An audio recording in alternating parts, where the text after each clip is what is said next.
Esta é a WBCQ, o rádio trazendo ao mundo a última chance, direto de Monticello, Maine, Estados Unidos. O desejo de todo cristão ao longo dos últimos 2000 anos é de ver o retorno do Salvador e de estabelecer seu reino eterno aqui nesta terra, e os acontecimentos no mundo revelam que isso acontecerá muito em breve. Continue ouvindo para aprender como você pode se preparar espiritualmente para os eventos finais desta terra. Rádio WLC, preparando um povo para viver no reino terrestre de Yahweh, que será estabelecido em face do iminente retorno de Cristo. Alguém alguma vez já te contou uma mentira? Como você se sentiu quando descobriu a verdade? Ferido? Traído? Você achou difícil confiar novamente na pessoa que te mentiu? Você gostaria de nunca ter sabido da verdade? Olá, eu sou Cris De Luca e você está ouvindo a rádio World Last Chance. A maioria de nós foi ensinado desde a infância que mentir é errado, mas geralmente há uma razão por trás de uma pessoa contar uma mentira. Hoje, o Will vai revelar a razão por trás de uma das mentiras mais amplamente aceitas no cristianismo. E o programa de hoje, o porquê por trás da mentira.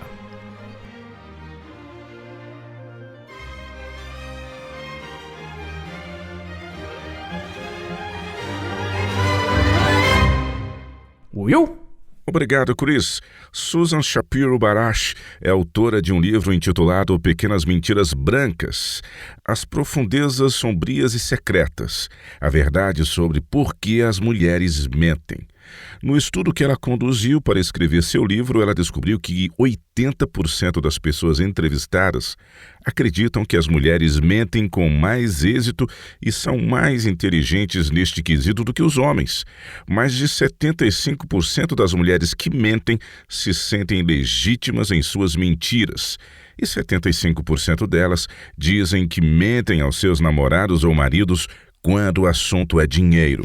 É interessante que o dinheiro seja algo sobre o qual tantas mulheres mentem. Eu nunca fiz nenhum estudo sobre isso, mas com base apenas na observação, há muito tempo tenho a opinião de que a maioria das mulheres que mentem para o marido o fazem como algo planejado. Como assim? Eu não entendi seu ponto. Isso é algo que minha esposa me explicou uma vez que, quando pensei sobre isso, eu entendi seu ponto. Quando alguém está em desvantagem, e pode ser qualquer uma, elas tentam agir de uma forma que alcancem o seu intento. Se uma mulher mente sobre dinheiro, por exemplo, nem sempre é porque ela está gastando levianamente.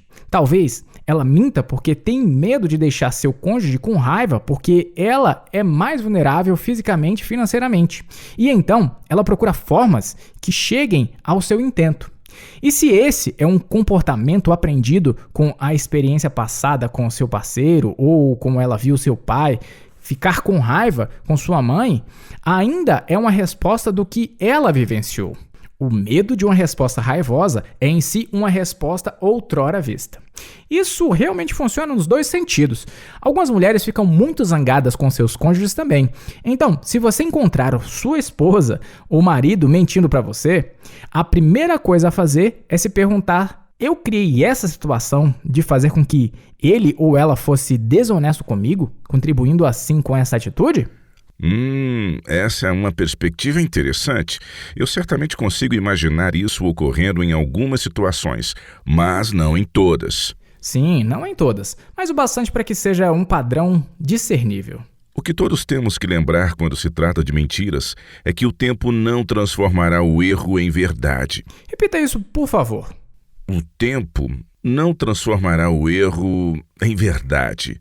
Não importa por quanto tempo uma mentira perdure, uma mentira ainda é uma mentira. Há uma mentira que existe há muito tempo e que todos, de todas as crenças religiosas, a aceitaram como sendo uma verdade. E, muitas vezes, nós nem nos damos conta de que isso é uma mentira só porque existe há tanto tempo que é apenas parte do nosso normal. E ela existe mesmo antes da queda. Sério? Uau! Eu sabia que você queria falar sobre uma mentira, mas... Então, qual é essa mentira que existe há tanto tempo? A mentira de que nós não somos bons o suficiente. Bem, sim, quero dizer, somos todos pecadores e nenhum de nós é bom o bastante. Mas lembre-se, essa mentira existe desde antes da queda e moldou a forma como vemos a nós mesmos, o Criador e a teologia desde então. Ok, você vai ter que explicar isso direitinho. Eu não estou vendo onde você está indo com tudo isso. Tudo bem, vamos ler nas Escrituras. Vejo que você já está com sua Bíblia pronta. Abra em Gênesis 3 e leia os versículos 1 a 5. Gênesis capítulo 3, versículos 1 a 5. O que diz? Mas a serpente, mais sagaz que todos os animais selváticos que Yahweh Elohim tinha feito, disse à mulher: É assim que Elohim disse: Não comereis de toda a árvore do jardim?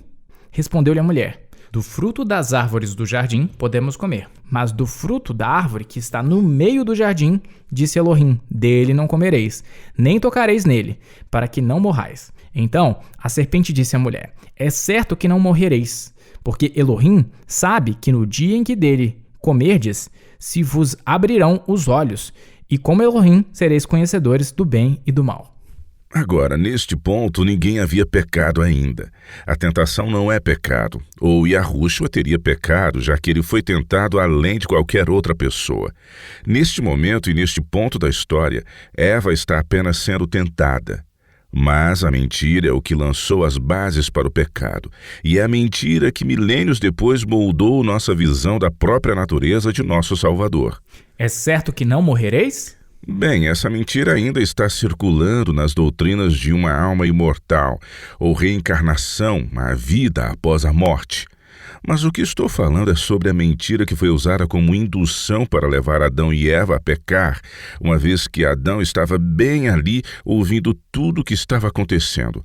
Temos essa ideia de que Eva apanhou o fruto e o levou para Adão. Sim, ele estava bem ali. Versículo 6, vendo a mulher que a árvore era boa para se comer, agradável aos olhos e árvore desejável para dar entendimento, tomou-lhe do fruto e comeu, e deu também ao marido, e ele comeu.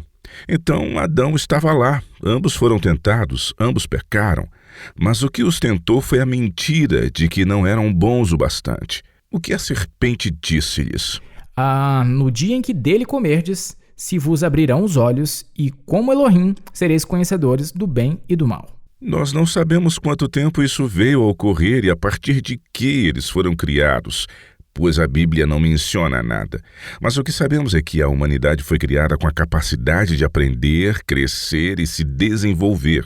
Adão e Eva foram criados puros e inocentes, e havia muita coisa que eles não sabiam. Havia muito que o Criador pretendia que eles aprendessem com o tempo, mas em sua inocência e sim mesmo em sua ignorância, eles eram perfeitos como tal. E eles foram amados por Yah, mesmo dentro do espectro da perfeição. E sabemos disso porque a Bíblia assim o diz. Leia Gênesis 1, versículo 31 para nós, por favor. O que diz lá? Viu Elohim tudo quanto fizera, e eis que era muito bom. Houve tarde e manhã, o sexto dia. Não era apenas a terra que Yahweh estava declarando que era muito boa, mas foi a raça de seres que ele havia criado para povoar a terra. Para nosso amoroso Criador, os próprios Adão e Eva eram muito bons. Eles certamente eram bons o bastante para receberem o domínio sobre a nova criação. Então o diabo vem e diz que eles não são bons o bastante, e se eles quisessem atingir um patamar aceitável, eles precisariam pecar. Bem, ele não explicou em tantas palavras, mas está definitivamente implícito. Ele está apontando a falta de conhecimento deles e insinua que Yah é egoísta, retendo algo bom deles. Então todos nós sabemos o que aconteceu em seguida. Eva comeu do fruto e depois deu a Adão, que também estava ali, de acordo com o versículo 6. Mas antes disso, Adão e Eva viviam felizes, e acho que isso é algo que não tomamos tempo para perceber. Antes das mentiras do diabo, Adão e Eva estavam satisfeitos com seu status quo. Este é um bom ponto. Adão e Eva não tiveram problemas com a forma como as coisas aconteciam. Eles não se sentiam indignos ou como se não fossem valorizados. Como você disse, Will, eles estavam contentes. Escute o que está lá em Gênesis 2, versículo 25 diz: Ora, um e outro, o homem e sua mulher, estavam nus e não se envergonhavam. Certo, Adão e Eva não eram perfeitos no sentido de serem semelhantes ao seu Criador, mas ninguém pode ser igual ao Pai. Eles eram perfeitos em sua esfera e isso era bom bastante para o Criador, assim como era bom o suficiente para eles. Eles eram seus filhos, ele os amava e eles se contentavam em aceitar seu status e amá-lo em retribuição. Acho que é como quando você é criança. Se você foi criado em um lar amoroso, você sabe que seus pais são mais preparados e mais inteligentes do que você. Mas esse é o trabalho deles como pais. A parte que lhe cabe como criança inclui ir à escola, ajudar em casa, além de ser tratado como uma criança. Você sabe que não é tão experiente quanto seus pais e você deve concordar com isso. E um pai amoroso concordaria com isso também. Você espera que seu filho seja uma criança pura e ingênua. Eles ainda não têm a experiência de vida que você tem. Eles estão em crescimento, e é exatamente nesse patamar que você espera que eles estejam. É onde Adão e Eva se encontravam antes da queda, e eles ainda tinham muito a aprender, mas tudo bem. Este é um ponto importante que perdemos porque estamos imersos na crença de que não somos bons o bastante. O que Yahushua disse quando o jovem rico lhe perguntou: "Bom mestre, que farei para herdar a vida eterna?" Você se lembra o que ele disse? Por que me chamas bom? Ninguém é bom, senão um que é Yahuwah. Certo, ninguém é bom, senão um que é Yah. Não há ninguém que inerentemente sabe definir o certo do errado e o bem do mal. Não há ninguém que seja absoluto em perfeição a não ser Yahuwah. Agora, é claro, ele nunca pretendeu que Adão e Eva aprendessem o que eles precisavam aprender por meio do pecado e da rebelião. Ele pretendia que eles aprendessem por meio de uma obediência amorosa. Mas o ponto que eu quero deixar claro, porque tem ramificações de longo alcance até hoje em todas as religiões da Terra, é que mesmo em sua inocência juvenil, Yahuwah via Adão e Eva como muito bons. Eles eram perfeitos em sua esfera. Foi a mentira do diabo de que eles não eram bons o bastante que os seduziu a tentar melhorar a si próprios por meio da desobediência e por meio do pecado. E, claro, o resultado é a culpa, e temos lutado com ela desde então. E é uma sensação horrível. Com esse entendimento, vamos ver como essa mentira impactou Adão e Eva. Gênesis 3, versículo 6. Tomou-lhe do fruto e comeu, e deu também ao marido, e ele comeu. Então, o que aconteceu? Comece no versículo 7. Abriram-se então os olhos de ambos, e percebendo que estavam nus, coseram folhas de figueiras e fizeram cintas para si. Que diferença! Em seu desconhecimento juvenil e inofensivo, eles estavam nus, mas não constrangidos. Mas a partir do momento que eles aceitaram a mentira da serpente, de que não eram bons o bastante, eles se sentiram incomuns. Assim, eles lutam para tentar fazer o quê? Para se cobrirem. Para esconder a sua vergonha. Leia os versículos 8 a 10. Ok. Quando ouviram a voz de Yahuwah Elohim, que andava no jardim pela viração do dia, esconderam-se da presença de Yahuwah Elohim, o homem e sua mulher, por entre as árvores do jardim. E chamou Yahuwah Elohim ao homem e lhe perguntou: "Onde estás?" Ele respondeu: "Ouvi a tua voz no jardim, e porque estava nu, tive medo e me escondi." Aqui está um homem que o próprio Yahuwah Elohim declarou muito bom. E de repente ele se sente tão culpado, tão indigno, que procura se esconder. E por quê? Porque ele abraçou a mentira da serpente de que ele não era bom o bastante, da forma como ele era e como fora criado. Eu nunca pensei sobre isso dessa maneira antes, mas entendo o que você está dizendo. Todos nós lutamos com a sensação de que não somos bons o suficiente. Talvez não tenhamos o nível de educação que queríamos. Talvez não tenhamos o emprego com tanto prestígio ou uma renda tão elevada como queríamos. Talvez não tenhamos a aparência que a sociedade diz ser o padrão de beleza humana. As razões são tão variadas dependendo de pessoa para pessoa. Mas todos nós, em um nível ou outro, sofremos por não nos sentirmos que somos tão bons assim. A única coisa que não estou vendo é como isso tem efeito cascata nas várias religiões do mundo hoje. Bem, temos que fazer uma pausa rápida, mas quando voltarmos, você poderia abordar sobre essa parte? Com certeza. Voltamos já já! Um dos tópicos mais incompreendidos em toda a escritura é o assunto de um inferno que queima eternamente. Essa doutrina em si é responsável por transformar mais crentes em ateus do que talvez qualquer outra crença cristã. Certamente parece injusto que mesmo os pecados mais hediondos de uma vida finita sejam punidos por uma infinidade de sofrimento e tortura indescritível. A confusão surgiu sobre a diferença entre fumaça, que Apocalipse 14 diz que acende para todo sempre, e fogo, que Isaías 33 descreve como devorador e eterno. Há um fogo que tudo consome, devora e que é eterno, mas não será usado para torturar os perdidos. Quando essa verdade bíblica é devidamente compreendida, o Pai Celestial revela-se o mesmo Pai amoroso, compassivo, longânimo e terno que sempre foi. Para saber mais, ouça o programa de rádio intitulado Vivendo e Morrendo em um Fogo que Nunca se Consome. O título é Vivendo e Morrendo em um Fogo que Nunca se Consome. Sua fé será fortalecida e seu amor aprofundado quando você entender exatamente o que são as chamas eternas e o que elas significam para você. Programas de rádio que já foram ao ar podem ser ouvidos no www.worldlastchance.com/português ou procure-os no YouTube. Este é um conceito interessante para mim, que desde a tentação, antes da queda, a ideia de que nós, como humanos, simplesmente não somos bons o bastante e que foi incutida no ser humano como um todo. Eu acho que se Adão e Eva tivessem permanecido obedientes e resistido à tentação, isso não teria se apoderado da psique humana do jeito que está, e tem se agarrado a nós e não tem nos deixado em paz.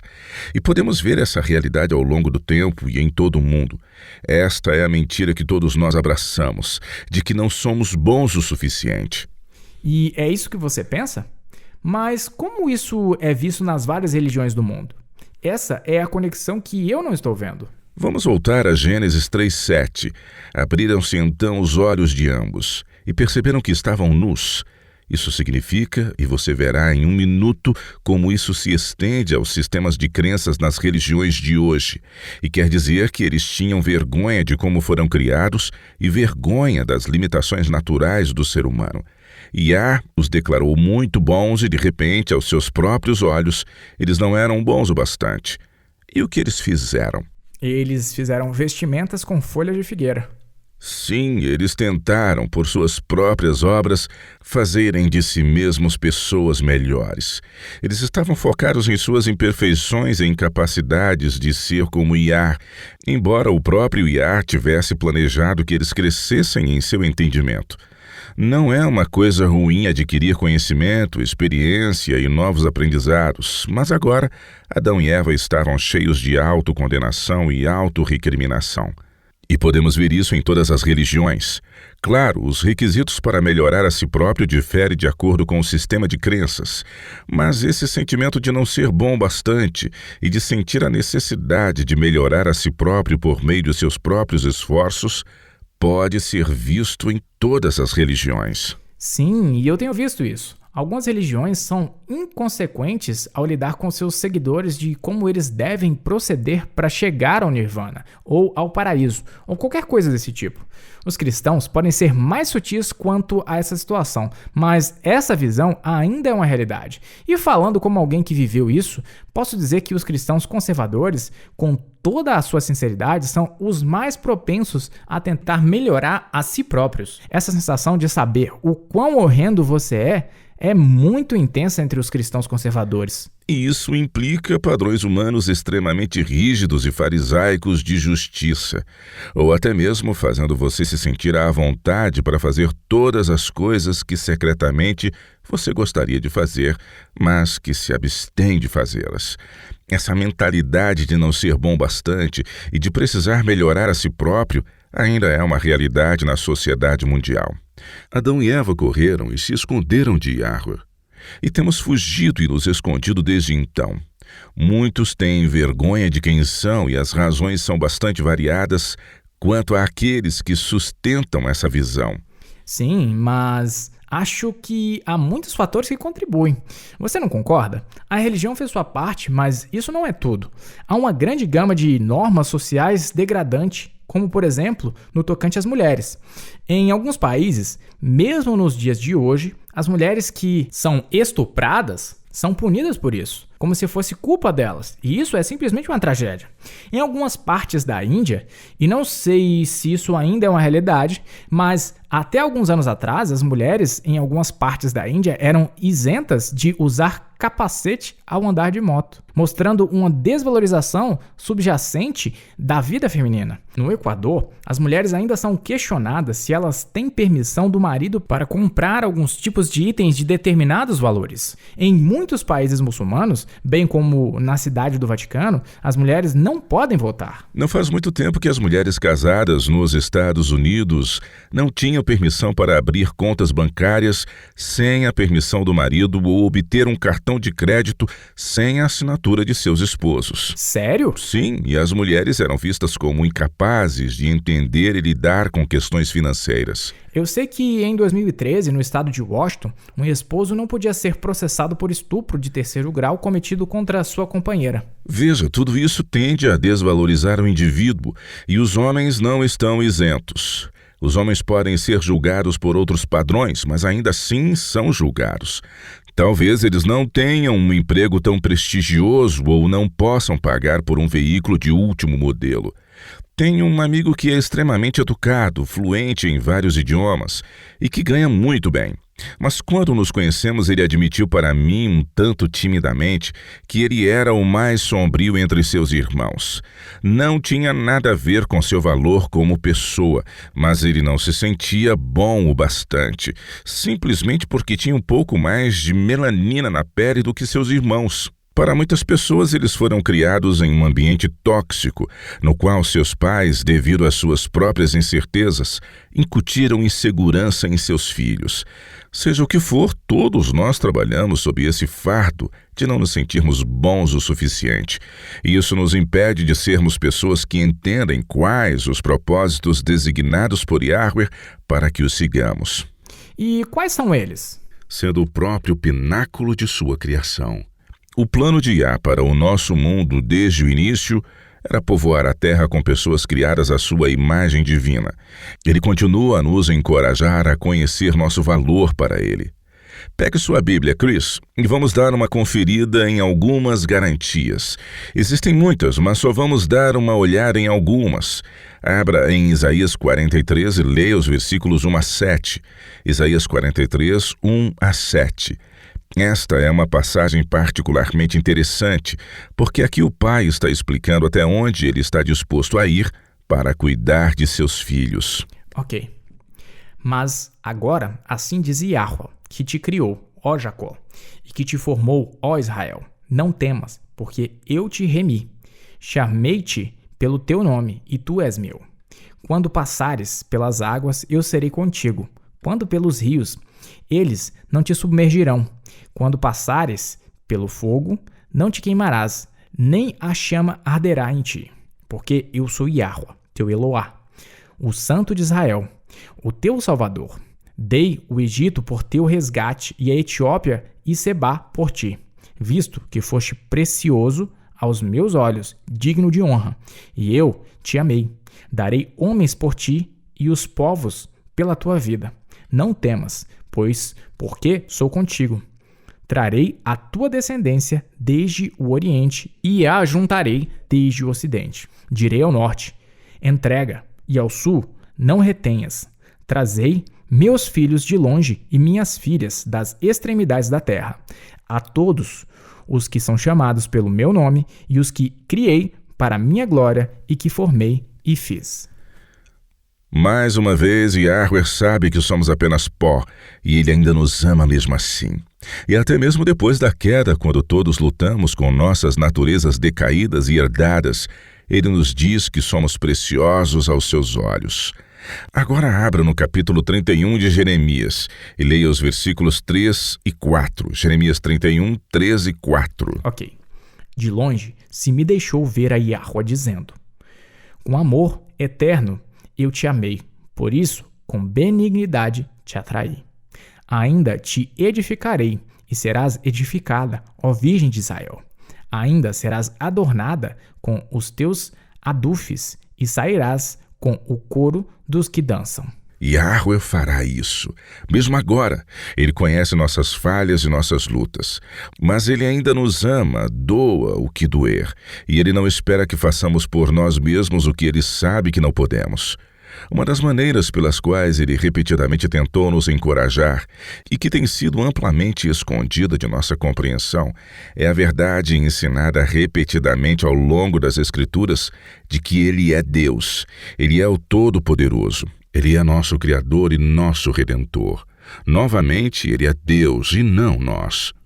Eu sei que tendemos a focar no papel de Yahushua, mas, na verdade, Isaías 48:17 diz que Yahweh é nosso Redentor. Está aqui, escute o que Isaías diz. Assim diz Yahweh, o teu Redentor, o Santo de Israel. Eu sou Eloá, o teu Deus, que te ensina o que é útil e te guia pelo caminho em que deves andar. Este é um ótimo verso. Observe que a ignorância não é a razão pela qual não somos bons o bastante. Ele está disposto a nos ensinar, e você está certo. Yah é o nosso Redentor derradeiro. Repetidamente nas Escrituras, ele nos diz que há apenas um Deus, e esse é o nosso Pai. Deuteronômio 6:4. Ouve Israel, Yahweh, nosso Deus, é o único Senhor, e não três ou três em um. É apenas um. Não temos que carregar o fardo da perfeição, pois Ele sabe que somos apenas humanos, e Ele não espera de nós nada a mais que não nos seja possível fazer. Ainda mais nós que somos humanos e possuidores de naturezas decaídas. Certo, novamente, Ele sabe que somos apenas pó.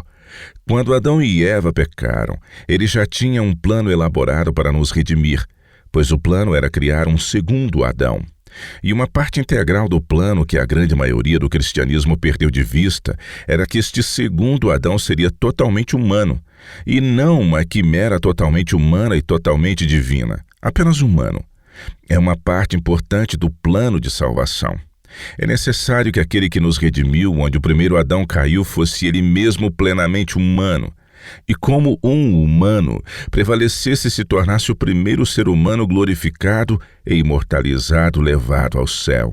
Alguns de nossos ouvintes podem estar dizendo, mas e quanto a Enoque e Elias? Na verdade, esse é um ponto interessante. Não temos tempo para entrar nisso neste momento, mas nós já falamos sobre isso em um outro episódio. A própria Escritura prova que eles não foram para o céu quando foram transladados. Há outro verso, e deixe encontrá-lo bem rápido. Já achei. Está aqui. João 3,13 afirma claramente: ora, ninguém subiu ao céu, senão aquele que de lá desceu, a saber, o Filho do Homem que está no céu. Portanto, antes da ascensão de Yahushua, nenhum humano jamais havia estado no céu. Verdade, e obrigado, Chris. Então, novamente, o plano de Yah, desde o início, era ter um segundo Adão totalmente humano e vencendo onde o primeiro Adão caiu. Acho que Paulo explica isso melhor. Abra em 1 Coríntios capítulo 15. Você sabe, Chris, que todos os seus anos de educação como fariseu realmente deram a Paulo um conhecimento sólido do que hoje chamamos de Antigo Testamento. Como fariseu, sua ênfase e foco estavam errados, mas sob a tutela do Espírito Santo, ele foi capaz de fazer conexões e compreender insights teológicos que eram com certeza inovadores. Isso mostra que nenhum tempo que gastamos no estudo da Bíblia é de alguma forma desperdiçado. Não é. E você já encontrou 1 Coríntios 15, versículos 20 a 23? Paulo aqui se refere a Cristo por um novo símbolo. Leia para nós. Ok. Mas, de fato, Cristo ressuscitou dentre os mortos, sendo ele as primícias dos que dormem. Visto que a morte veio por um homem, também por um homem veio a ressurreição dos mortos. Porque assim como em Adão todos morrem, assim também todos serão vivificados em Cristo. Cada um, porém, por sua própria ordem. Cristo, as primícias, depois os que são de Cristo, na sua vinda. Agora, nas Escrituras, antes de cada colheita, havia uma que eles chamavam de primícias, que era uma oferta de agradecimento e que sempre era oferecida a Yah. A Bíblia, na verdade, lista várias ofertas diferentes no tocante às primícias, mas o ponto que é importante notar é que as ofertas das primícias eram uma expressão de gratidão e que girava em torno dos mesmos motivos. Isso me parece um tanto confuso. Você poderia repetir o que você acabou de dizer? Tudo bem. Por exemplo, se a colheita era de grãos, digamos cevada, então a oferta das primícias era cevada, e não era oferecido figos ou flores ou sei lá. Vinho, se a colheita fosse de cevada, a oferta seria cevada. Mais tarde, e à medida que a época de plantar algumas culturas eram realizadas, havia outras colheitas, e essas colheitas também tinham ofertas de gratidão. Novamente, a oferta das primícias fazia parte do que estava sendo colhido. Então, para que Yahushua seja as primícias daqueles que serão ressuscitados em sua vinda, ele tem que ser da mesma natureza, ou seja, totalmente humano, e não parte humana e parte divina. Ou mais confuso ainda, totalmente humano e totalmente divino. Não, ele tem que ser apenas humano. Essa é uma correlação interessante. Sempre foi o plano do Pai que o Messias fosse da mesma natureza daqueles que ele redimiu, totalmente humano. Como segundo Adão, ele seria o novo primogênito da raça humana. Através de sua morte expiatória, as pessoas poderiam ser redimidas, resgatadas, salvas, para viver a vida que Yah sempre desejou que elas vivessem, como seres puros e santos, crescendo em suas capacidades físicas, mentais e espirituais, regozijando-se na santidade aqui mesmo na terra que foi criada para ser sua casa. Este conceito é realmente alucinante para mim. Esse sentimento de que nunca somos bons o bastante é tão prevalente, tão difundida e que praticamente é uma parte tão implícita da condição humana que nunca pensei de onde ela surgiu. Mas eu gosto do seu ponto de vista simplesmente porque ainda não atingimos a plena maturidade ou o pleno conhecimento ou o que quer que seja. E isso não significa que estamos de alguma forma precisando de algo. Se assim fosse, a presença de Cristo não seria o suficiente. Escute o que Lucas capítulo 2, versículo 52 diz. Lucas tinha acabado de contar a história da primeira viagem de Yahushua a Jerusalém, quando ele tinha 12 anos. Então, o resto da sua infância e juventude é resumido em um versículo, que diz, abre aspas, e crescia Yahushua em sabedoria, estatura e graça diante de Yah e dos homens. Caso perfeito em questão. Só porque você neste momento é menos do que um dia você deixará de ser, não significa que você não seja bom o bastante. Esta é a mensagem que Yahushua estava tão empolgado para partilhar com seus ouvintes, e este é o Evangelho do Reino de Yah. Abra em Mateus 4 e leia o versículo 17. Este foi o sentido completo da mensagem do Salvador. Daí por diante, passou Yahushua a pregar e dizer, arrependei-vos, porque está próximo o reino dos céus. E exatamente o que é o Evangelho do Reino? É a mensagem de que Yahweh concedeu um Salvador a fim de devolver o domínio da terra à raça humana. E todos os que se arrependerem terão a oportunidade de viver para sempre na terra renovada, como também o domínio restaurado. O plano original de Yah na criação de nosso mundo e nossa raça será cumprido. Se você pesquisar a mensagem do Evangelho tecida nas Escrituras, você descobrirá uma verdade incrivelmente bela. Os humanos não são a menina dos olhos de Yah porque somos perfeitos. Não somos a menina dos seus olhos, por causa de nossa perfeita obediência à lei divina, porque a justiça, fazer o que é certo, não vem pelas obras da lei. Isso é verdade. Yahweh nos considera belas criaturas. E você sabe o porquê? Na verdade, eu não sei. Veja, é porque eu não tenho uma forma de agir que lhe apraz. Nossas ações e nosso valor não se baseiam nas obras da lei. Em vez disso, Yah nos ama por quem somos e por causa de quem Ele é. Yahuwah nos ama por quem somos e por causa de quem Ele é. E Ele é amor. Assim, somos justificados simplesmente por nossa crença ativa nas promessas de Yah contidas na mensagem do Evangelho. Isso é tudo o que podemos fazer e isso é tudo o que Yah espera de nós. Isso é verdade. Paulo fez uma excelente alusão sobre isso. Romanos 4, versículo 1 a 3. Ouça isto. Que, pois, diremos ter alcançado Abraão, nosso pai segundo a carne? Porque, se Abraão foi justificado por obras, tem de que se gloriar, porém não diante de Yah. Pois que diz a Escritura? Abraão creu em Yahuwah, e isso lhe foi imputado para a justiça. Exatamente. É aceitar as promessas de Yah pela fé que traz a justiça necessária para herdar o seu reino. Isso endireita nosso pensar e percebemos o incrível valor que temos de ser amados como somos. Acreditar na mentira de que não somos bons o bastante mexe com o nosso pensar, que por sua vez mexe com nossas atitudes e crenças e influencia nossas palavras e ações. O Evangelho do Reino abre uma saída dessa armadilha perspicaz. Uau! Você pode ver o que é chamado de boas novas no Evangelho? E é claro que gostaríamos de partilhar essa mensagem sempre que fosse possível. Sim, com certeza. E uma parte integrante dessas boas novas é que nosso Criador é um ser e nosso Salvador é totalmente humano. Este é o conhecimento que precisamos abraçar para avançar em nosso pleno potencial como amados de Yah. Sim, e eu creio nisso, porque sem isso continuaremos tropeçando em nossas tentativas e de nos tornarmos melhores e de nos achegarmos a Yah. E nunca entenderemos a verdadeira justiça pela fé. A questão é que nenhuma das religiões do mundo jamais será capaz de aceitar um Messias totalmente humano, porque no fundo de seu âmago está a crença de que o ser humano não é bom o suficiente aos olhos de Yahweh. É por isso que a doutrina da Trindade transforma o Filho de Deus em Deus Filho.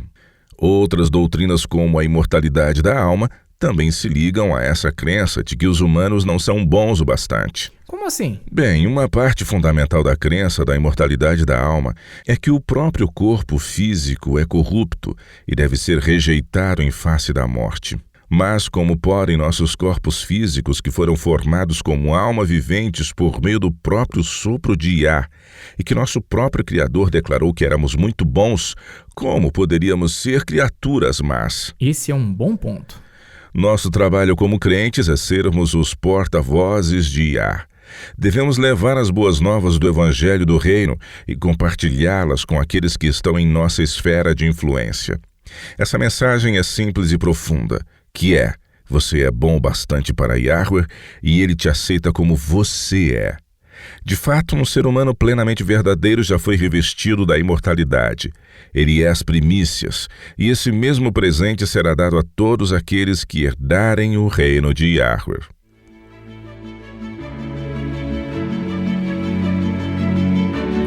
Você está ouvindo a Rádio World Last Chance, na WBCQ, na frequência de 9.330 kHz, na faixa de 31 metros. Rádio World Last Chance, preparando um povo para o breve retorno do Salvador.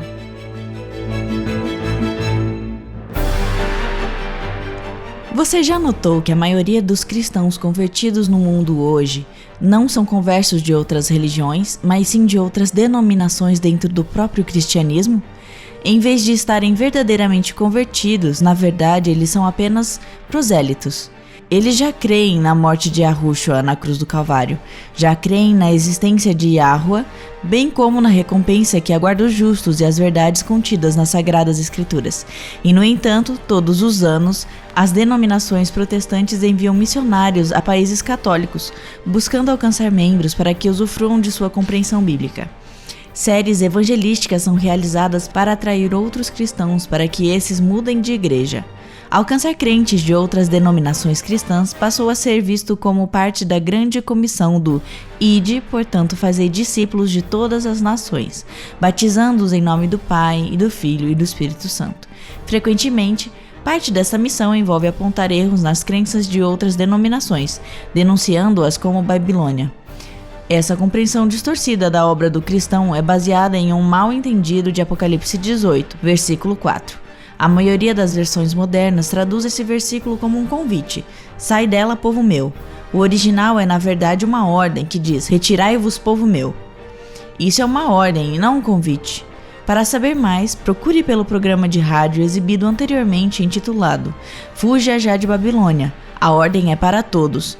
Novamente, o título é Fuja já de Babilônia. A ordem é para todos. A vontade de Yah para a geração do fim não é convidar outros para se juntarem à sua igreja. Em vez disso, todos os verdadeiros crentes devem sair de todas as igrejas, porque todas elas fazem parte de Babilônia, e não há exceções. Procure por Fuja já de Babilônia. A ordem é para todos, em nosso site ou no YouTube.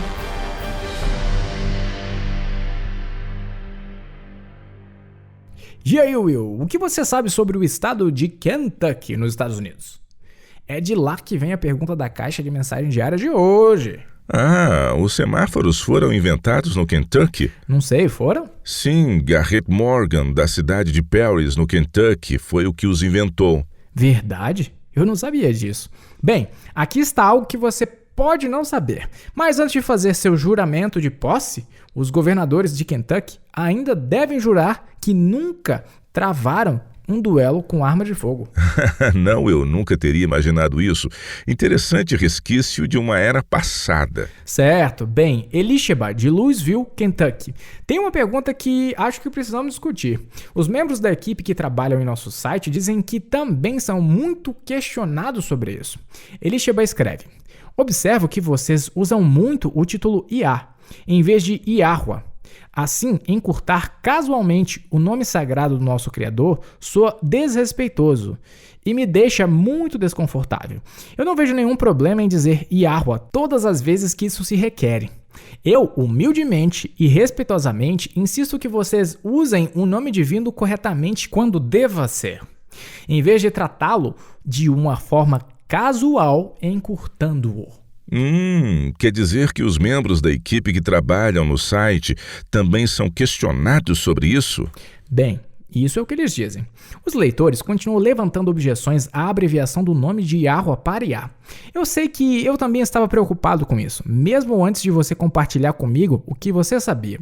Mas você tem os fatos e eu não. Você poderia compartilhar com todos o que você compartilhou comigo? Claro que sim, e será um privilégio. Bem, em primeiro lugar, nossos leitores e ouvintes estão certos de que queremos sempre tratar tudo o que diz ao Todo-Poderoso com grande respeito. Yahweh é santo e seu nome é sagrado, e também santo e deve sempre ser tratado com respeito. Porém, além disso, Yah é, na verdade, um dos nomes sagrados usados nas Escrituras. O nome Yahweh aparece na Bíblia 6.519 vezes, e Yah é usado 49 vezes. E o título Yah aparece em alguma oportunidade em nossas traduções modernas da Bíblia? Bem, depende da tradução e do idioma. Sabe, Chris, que nós transmitimos em 9 idiomas diferentes, mas a pronúncia de Yahweh é muito semelhante em todos eles, porque o som original é o mesmo. Podemos escrever de forma diferente, mas a pronúncia é a mesma. Agora, Elisheba está nos Estados Unidos. Em inglês, na versão King James, o título Yah aparece uma vez e vamos lê-lo. Abra no Salmo 68 e leia o versículo 4. O que diz nesse verso? E como propósito do tema que estamos abordando agora, não substitua o nome sagrado. Leia-o exatamente como aparece em sua tradução. Ok. Cantai a Deus, salmodiai o seu nome, exaltai o que cavalga sobre as nuvens. Seu nome é Iá. Exultai, pois na presença dela. Mas podemos também ouvir o termo Iá quando a Bíblia enaltece o nome de Deus, quando se louva o seu nome, que é aleluia e que significa louvai a Iá, bem como podemos ouvir a expressão Iá, louvado seja Iá, aleluia. Agora vamos ler o mesmo versículo em outra tradução. Tudo bem, essa é a nova versão internacional. Diz: cantem a Deus, louvem o seu nome, exaltem aquele que cavalga sobre as nuvens. O seu nome é Senhor, exultem diante dele. É assim que o nome sagrado de Iá é geralmente encoberto em nossas traduções modernas, como, por exemplo, Yahweh, que está escondido sob o título genérico Senhor. Eu lembro que você me disse que há uma forma própria para acessar o nome de Iá na concordância bíblica, bem como um número de referência. Sim, pegue, Chris, aquela concordância ali que está na prateleira e procure pelo nome de Iá. O que diz? Dê-me apenas um segundo. Certo. Diz Jeová, que é uma forma abreviada de Jeová.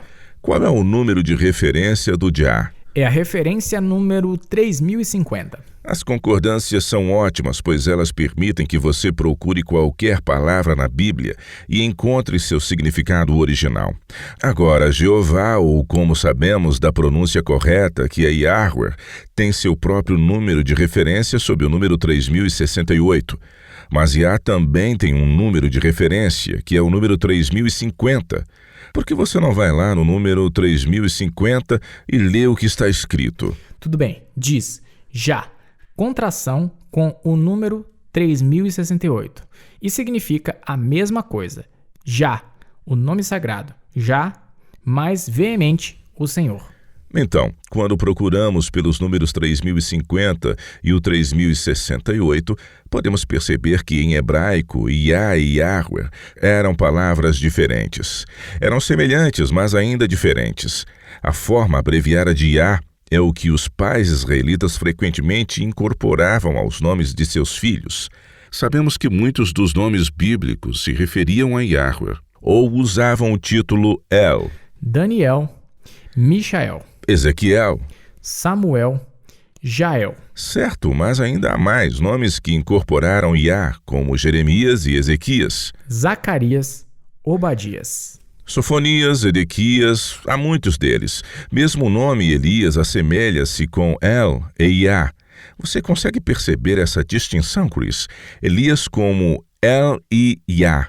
Sim, e é bastante interessante, como também peculiar. Significa meu El é Yah. Ou, como dizem com os títulos genéricos, meu Deus é o Senhor. Como a concordância esclarece, Yah é simplesmente a forma abreviada de um nome um tanto mais longo, como El de Yahweh. Se Yah fosse de alguma forma desrespeitoso, a própria Escritura não usaria repetidamente. Claro que não. Como Yah significa a mesma coisa que Yahweh, geralmente está oculto sob o mesmo título genérico usado para obscurecer o nome Yahweh, e tradutores normalmente optam pelo título Senhor. Mas o interessante é que a palavra Yah é realmente omitida de certas citações. Quando procuramos pelo número 3050 na concordância Strong, ela lista apenas um versículo que utiliza-se do termo Yah, mas isso não é exato. As outras vezes que Yah é usado nas Escrituras são todas listadas como sendo o número 3068, ou Yahweh. Você precisa realmente cavar e pesquisar para descobrir quais versículos usam Yah no hebraico original. Você poderia nos dar alguns exemplos? Claro que posso. Felizmente existem sites que compartilham essas informações. Mais uma vez, leia para nós, Chris, exatamente como aparece em sua tradução, e eu te avisarei qual termo que faz uso do título Yah. Creio que podemos começar com Êxodo 15, versículo 2. Novamente, Êxodo capítulo 15, verso 2. O Senhor Yah é a minha força e o meu cântico. Ele me foi por salvação. Este é o meu Deus, portanto, eu o louvarei. Ele é o Deus de meu pai, por isso o exaltarei. Às vezes Yah é usado com Yahweh. Na verdade, diz Yah Yahweh. Vejamos um exemplo disso. Isaías 26, versículo 4. Como se lê em sua tradução moderna? Confiem para sempre no Senhor. Yahweh. Pois o Senhor, Yah, Jeová, Yahweh. é a rocha eterna. Ok, agora leia novamente. Dessa vez não vou interrompê-lo, mas coloque os nomes sagrados como aparecem no hebraico original. Tudo bem. Confiai em Yahweh perpetuamente, porque Yah, Yahweh, é uma rocha eterna. A maioria dos usos do título Yah na Bíblia ocorre no livro de Salmos, mas veremos apenas mais um, Salmo 118, versículos 17 a 19. Toda vez que você mencionar o Senhor nesses 3 versículos, no hebraico original seria Yah. Então, por que você não os insere toda vez que aparecer o termo o Senhor? Você poderia fazer isso? Claro que sim. Não morrerei, antes viverei e contarei as obras do Senhor Yah.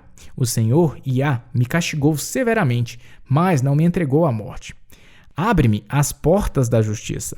Entrarei por elas e renderei graças ao Senhor Yah. É nosso intuito sempre respeitar o nome do nosso Criador, mas mencionar o título Yah é perfeitamente aceitável à forma de Yahweh. A própria Escritura usa repetidamente essa forma do nome sagrado. Obrigado por esclarecer isso, Will. Eu sei que eu também tinha algumas reservas sobre isso no início. Espero que isso esclareça as coisas para os nossos ouvintes e leitores também. Se você tiver alguma pergunta ou comentário, basta acessar o www.wordlastchance.com/português e clicar no ícone Rádio WLC. Nós queremos ouvir de você também.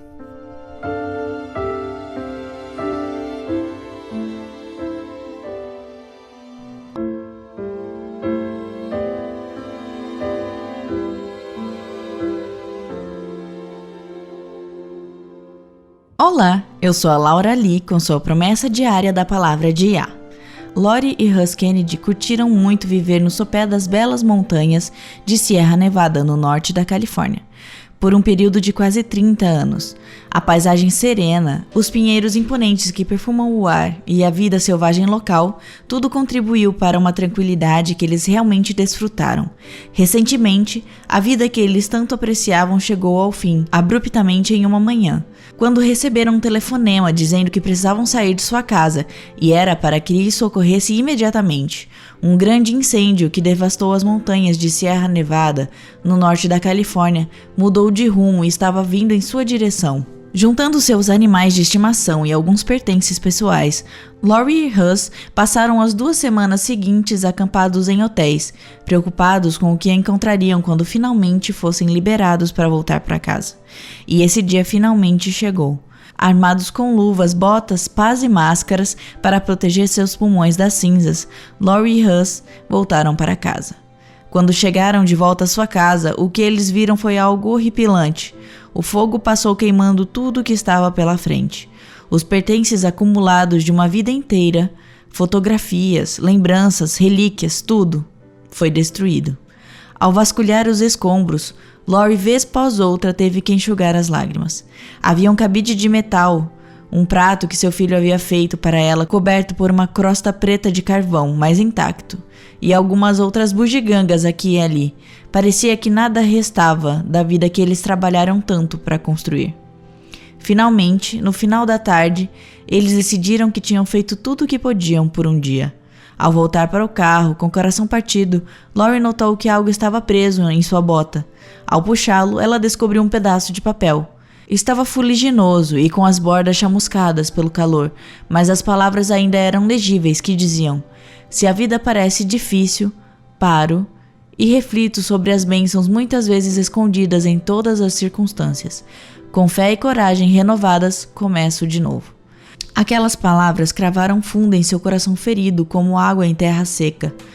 Ao mais tarde olhar para trás, Lori disse sobre as palavras que leu, abre aspas, palavras que devem ter vindo de um dos meus livros e que era uma passagem que eu não conseguia lembrar, mas que dizia tudo o que eu precisava ouvir. Palavras que ressurgiram das cinzas e eu emoldurei aquele pedaço de papel. Eu o mantive na mesa de cabeceira em todos os hotéis e pousadas em que ficamos nos próximos meses. Agora está em um lugar de honra em nossa nova casa e que é um lembrete de que sempre podemos recomeçar. Fecha aspas. Mateus capítulo 5, versículo 4 diz: "Bem-aventurados os que choram, porque serão consolados." Nós gostamos de acreditar que nunca deixará de sobrevir coisas assombrosas aos que creem no Senhor, pois a verdade é que vivemos em um mundo pecaminoso. Às vezes, coisas horríveis, até mesmo de partir o coração, acontecem. A diferença para os crentes é que não andamos sós. Em 2 Coríntios capítulo 1, versículos 3 e 4 diz: "Bendito seja o Deus e Pai de nosso Senhor Yahushua Cristo, o Pai de misericórdias e Deus de toda consolação. É Ele que nos conforta em toda a nossa tribulação, para podermos consolar os que estiverem em qualquer angústia, com a consolação com que nós mesmos somos contemplados por Yahuwah."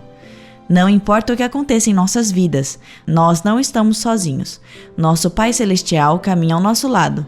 A mão que está estendida para te ferir, fere primeiramente a mão de Yah, que te cobre e te protege. Essa mão sente a força do golpe e não permite que você seja atingido. Quando a vida for esmagadora, assustadora ou de partir o coração, volte-se para o Pai Celestial. Ele nunca deixará você e nem o abandonará. Recebemos grandes e preciosas promessas. Vá e comece a reivindicá-las.